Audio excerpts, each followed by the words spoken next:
ఉదానం kidney రోగుల సమస్యను 48 గంటల్లో పరిష్కరించడం సాధ్యం కాదని తేల్చేశారు ఏపీ వైద్య ఆరోగ్య శాఖ మంత్రి కామినేని శ్రీనివాస్. ఈ ప్రాంతంలో కిడ్నీ వ్యాధి ఎందుకు వస్తుందో డాక్టర్లకే తెలియడం లేదని అన్నారు. 100 కోట్లతో బాధితుల సమస్యలు పరిష్కారం కావని, అలా అవుతాయంటే నిధులు ఇప్పించేందుకు సీఎంతో మాట్లాడతానని మంత్రి కామినేని చెప్పారు.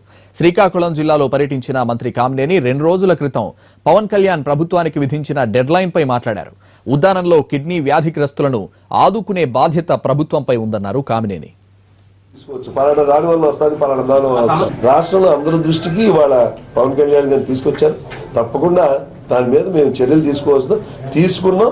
ఇంకా ఎక్కువ తీసుకోవాల్సిన బాధ్యత ఉంది. పూర్తిగా బాధ్యత వహించి తీసుకుంటాం కూడా.